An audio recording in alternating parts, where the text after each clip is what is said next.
ಚಾಲಕನ ನಿಯಂತ್ರಣ ತಪ್ಪಿ ಮನೆಗೆ ಗುದ್ದಿದ ಬಸ್.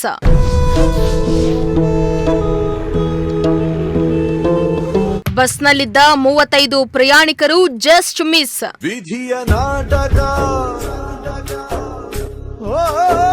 ಚಾಲಕನ ನಿಯಂತ್ರಣ ತಪ್ಪಿ ರಸ್ತೆ ಬದಿಯಲ್ಲಿದ್ದ ಮನೆಗೆ ಕೆಎಸ್ಆರ್ಟಿಸಿ ಬಸ್ ಗುದ್ದಿದ್ದು, ಬಸ್ನಲ್ಲಿದ್ದ 35 ಮಂದಿ ಪ್ರಯಾಣಿಕರಿಗೆ ಸಣ್ಣ ಪುಟ್ಟ ಗಾಯಗಳಾಗಿ ಜಸ್ಟ್ ಮಿಸ್ ಆಗಿದ್ದಾರೆ.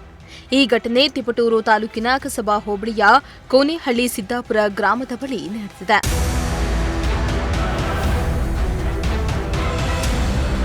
ಶಿವಮೊಗ್ಗದಿಂದ ಬೆಂಗಳೂರಿಗೆ ತೆರಳುತ್ತಾ ಇದ್ದ ಕೆಎಸ್ಆರ್ಟಿಸಿ ಬಸ್ ತಿಪಟೂರು ತಾಲೂಕಿನ ಕೋನೇಹಳ್ಳಿ ಸಿದ್ದಾಪುರ ಗ್ರಾಮದ ಬಳಿ ಬರ್ತಾ ಇದ್ದಂತೆ ಏಕಾಏಕಿ ಟೈರ್ ಬ್ಲಾಸ್ಟ್ ಆಗಿದ್ದು, ಕೆಎಸ್ಆರ್ಟಿಸಿ ಬಸ್ ನಿಯಂತ್ರಣ ಕಳೆದುಕೊಂಡಿದ್ದು, ರಸ್ತೆ ಬದಿಯಲ್ಲಿದ್ದ ತೆಂಗಿನ ಮರ ಹಾಗೂ ವಿದ್ಯುತ್ ಕಂಬಕ್ಕೆ ಗುದ್ದಿದೆ.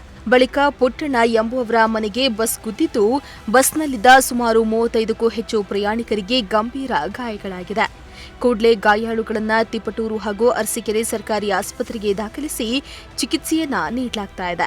ಸ್ಥಳಕ್ಕೆ ಹೊನ್ನವಳ್ಳಿ ಸಬ್ ಇನ್ಸ್ಪೆಕ್ಟರ್ ರಾಜೇಶ್, ಗ್ರಾಮಾಂತರ ವೃತ್ತ ನಿರೀಕ್ಷಕರಾದ ಚಂದ್ರಶೇಖರ್, ಡಿವೈಎಸ್ಪಿ ವಿನಾಯಕ ಶೆಟ್ಟಿಗೆರೆ ಹಾಗೂ ಕೆಎಸ್ಆರ್ಟಿಸಿ ನಿಗಮದ ಅಧಿಕಾರಿಗಳು ಭೇಟಿಯನ್ನ ನೀಡಿ ಪರಿಶೀಲನೆ ನಡೆಸಿದರು. ಬೆಂಗಳೂರಿಗೆ ಪ್ರಯಾಣ ಮಾಡ್ತಾ ಇರತಕ್ಕಂಥ ಬಸ್ಸು ಮತ್ತಿಹಳ್ಳಿ ಬೈಪಾಸಲ್ಲಿ ಅಪಘಾತಕ್ಕೆ ಸ್ವಲ್ಪ ಈಡಾಗಿದೆ. ಅಲ್ಲಿ ಒಂದು ಮನೆ ನಮ್ಮ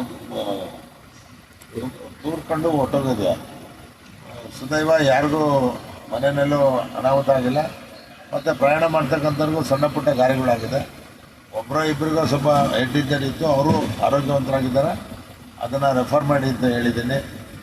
ಬೇರೆಯವ್ರಿಗೆಲ್ಲ ಚಿಕಿತ್ಸೆ ಕೊಟ್ಟು ಇಲ್ಲೇನೆ ಎಲ್ಲ ಯಾರ್ಯಾರಿಗೆ ಇವತ್ತೇ ಡಿಸ್ಚಾರ್ಜ್ ಮಾಡೋಕ್ಕೆ ಸಾಧ್ಯ ಇದೆಯೋ ಅದು ಡಿಸ್ಚಾರ್ಜ್ ಮಾಡಿ, ಅಥವಾ 1-2 ದಿವಸ ಇದ್ದರೆ ಇಟ್ಕೊಂಡು ಅವ್ರಿಗೆ ಟ್ರೀಟ್ಮೆಂಟ್ ಕೊಡಿ ಅಂತೇಳಿ ಎಲ್ಲ ಹೇಳಿದ್ದೀನಿ.